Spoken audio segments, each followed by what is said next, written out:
एक बार शंकर जी और माता पार्वती पृथ्वी की सैर पर निकले। साथ में वे अपने वाहन वृषभ नंदी के साथ थे। रास्ते में उन्होंने एक भिखारी को देखा जो अपनी आर्थिक स्थिति के कारण दुखी था। उसने भगवान शिव को पुकारा, हे भगवान, कृपया मेरी सहायता करें। भगवान शिव ने उसकी ओर देखा, लेकिन वे चुपचाप आगे बढ़ गए, जैसे कि कुछ हुआ ही न हो। माता पार्वती ने यह देखा तो पार्वती से रहा नहीं गया। पार्वती ने आश्चर्यचकित और चिंतित होकर पूछा, प्रभु, आपने उस आदमी को क्यों नहीं देखा? उसकी मदद क्यों नहीं की? आखिर क्यों आपने उस आदमी के प्रति दया नहीं दिखाई, जबकि आपको तो करुणा का सागर कहा जाता है? शंकर भगवान बोले, तुम जानती नहीं हो देवी, मनुष्य की आदत है अपने मन के बहकाव में आ जाने की। इस आदमी की सहायता हेतु मैंने कई बार परीक्षा ली। हर बार यह उस परीक्षा में असफल साबित हुआ, कभी अपने मन के कारण तो कभी अपने कर्मों के कारण। पार्वती जी को विश्वास नहीं हुआ, इसलिए उन्होंने शंकर भगवान से उस आदमी की सहायता करने का निवेदन एक बार फिर से किया। तब भगवान शिव ने कहा, देवी, मैंने इसकी बहुत बार मदद करने की कोशिश की है, लेकिन यह अपने मन के बहकावे और कर्मों की वजह से उसका उचित लाभ नहीं उठा पा रहा। अगर आपके मन में संशय है तो आप खुद इसकी मदद कर दीजिए। पार्वती ने कहा, हे प्रभु, मुझे आप पर तनिक भी संशय नहीं है, लेकिन यदि हम इसकी मदद कर देंगे तो यह भी पृथ्वी लोक पर अपना जीवन भौतिक सुख सुविधाओं के साथ साथ खुशी खुशी गुजार सकता है। प्रभु, जैसा आपने कहा है मैं वैसा ही करूँगी। इतना कहकर माता पार्वती ने एक अमीर आदमी का भेष बनाया और वह अमीर आदमी भिखारी के पास गया। अमीर आदमी उस भिखारी से बोला, मैं तुम्हारी मदद करना चाहता हूँ। मैं चाहता हूँ कि तुम भी अमीर बनो और जीवन का आनंद उठाओ। इसके बाद अमीर आदमी ने गरीब आदमी को एक गाय दी ताकि वह उस ज़मीन पर खेती कर सके जो पहले बर्बाद हो गई थी। अमीर आदमी ने कहा, अगले साल वसंत में मैं तुम्हारे पास आऊँगा और मैं तुम्हारे लिए कुछ बीज लाऊंगा। शरद ऋतु तक तुम फसल काट सकते हो और अपने श्रम के फल का आनंद ले सकते हो। यह जो कृषि भूमि है, इसे विकसित करने में अगर आप 1 वर्ष बिताओगे तो आने वाले वर्षों तक यह आपकी सेवा कर सकती है। भिखारी उपहार के लिए आभारी था। उसने अमीर आदमी को बहुत धन्यवाद दिया और कड़ी मेहनत करने और भूमि को बीज के लिए तैयार करने के लिए समृद्ध और गुप्त स्थिति में विकसित करने का वादा किया। वह बहुत उत्साहित था क्योंकि अंततः वह गरीब होना बंद कर सकता है और उसे अमीरी की ओर जाने का रास्ता मिल गया। अब वह भी अमीरों की तरह रह सकेगा। अमीर आदमी जो माता पार्वती थी, उन्होंने सिर हिलाया और चला गया।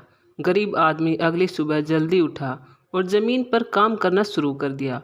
उसका उत्साह प्रेरणा में बदल गया और उसे अपना उज्जवल भविष्य दिखाई देने लगा। उत्साह के बावजूद जीवन कठिन हो गया क्योंकि उसे खुद को खिलाने के अलावा घास ढूंढनी थी और अपनी गाय की देखभाल करनी थी। इसलिए उस गरीब आदमी को भीख मांगने से भी अधिक कठिन समय का सामना करना पड़ रहा था और कच्ची ज़मीन को खरोंचने से विकसित करना कोई आसान काम नहीं है। इसमें वास्तव में पसीना और लगातार प्रयास करना पड़ता है। उस गरीब आदमी को खेती में काम करते हुए 3 महीने बीत गए। उसका उत्साह जल्दी ही फीका पड़ गया और भूखे पेट और भोजन की प्रतीक्षा कर रही एक गाय के साथ गरीब आदमी ने सोचा, मैं कई बकरियों के लिए गाय क्यों नहीं बेच देता। मैं एक बकरी को उसके मांस के लिए मार सकता हूँ और बाकी मेमनों को जन्म दिलाऊंगा, जिन्हें मैं बेचकर अधिक पैसे कमा सकता हूँ। जितना अधिक उसने इस बारे में सोचा, उतना ही अधिक उसे लगा कि यह एक बहुत ही अच्छा विचार है। 1 हफ्ते बाद वह स्थानीय बाजार में गया और बकरियों को खिलाने और पिलाने के लिए अपनी गाय को 3 बकरियों और कुछ चांदी से बदल लिया। यानी कि उसने गाय को 3 बकरियों के बदले बेच दिया। अपना पेट भरने के लिए उसने तुरंत एक को मार डाला और फिर उसने अपनी 2 बकरियों को छोटे मेमनों को जन्म देने के इंतजार में बैठा कर दिन भर खिलाता रहता। 3 महीने बीत गए, लेकिन दोनों बकरियों ने किसी भी मेमने को जन्म नहीं दिया। यह देखकर वह गरीब आदमी निराश हो गया।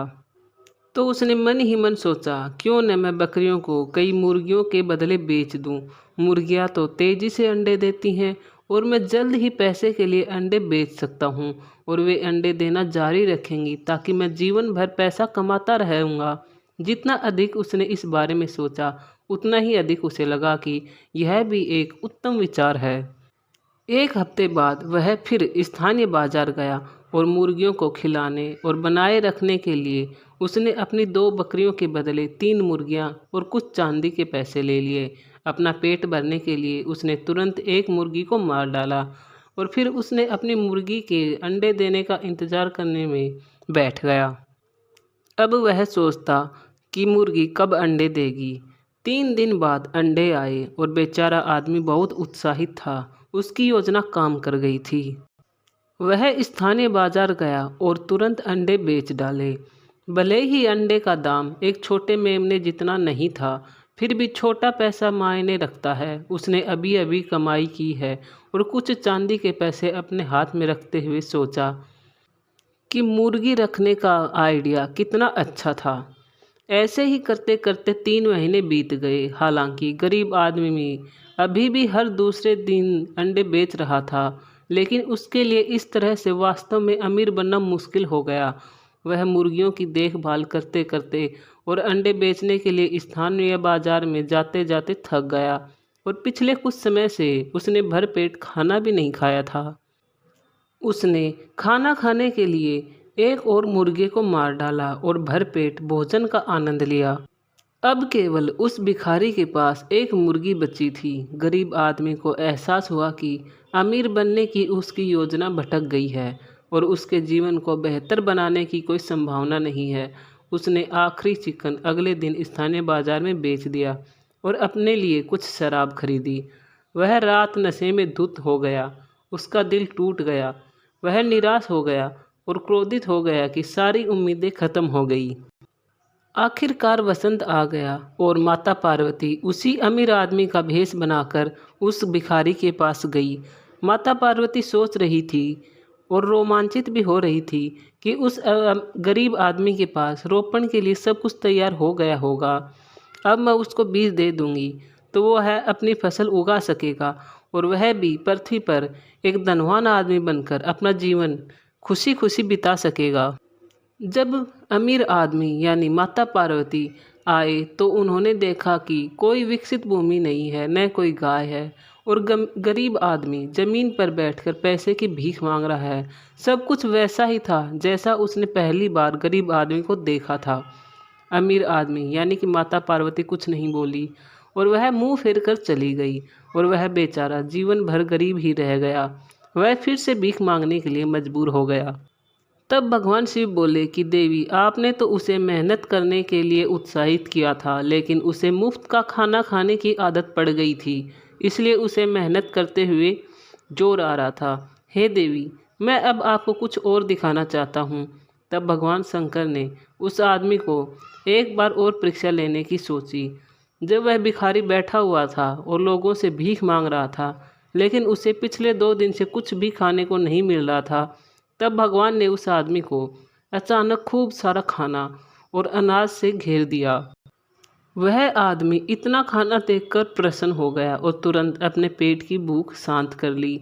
कुछ ही क्षणों में भगवान शंकर वहां पर एक भूखे के रूप में पहुंचे और खाना मांगा, पर उस व्यक्ति ने अपने भविष्य की सुरक्षा के कारण उसकी मदद नहीं की और देखते ही देखते उसका सारा अनाज गायब हो गया। भगवान शंकर पार्वती जी से बोले, देवी, जिसे पता हो कि भूख क्या होती है, वह असमर्थ की सहायता ना करे। उसका पेट भरा होने पर भी वह किसी भूखे की सहायता ना करे। उसकी सहायता क्या करना। दूसरों के प्रति करुणा ही तो इंसानी धर्म है, पर यह व्यक्ति उसे भी नहीं निभा पा रहा। वह केवल मेहनत करने से ही जी नहीं चुरा रहा, बल्कि उसकी नीयत भी खराब है। वह दूसरों की सहायता करना भी नहीं जानता। पार्वती जी चुप हो गई और शंकर जी के साथ आगे चल दी। दोस्तों, आपको ये वीडियो कैसा लगा हमें कमेंट में ज़रूर बताएं। अच्छा लगा हुआ तो लाइक और सब्सक्राइब ज़रूर करना। धन्यवाद।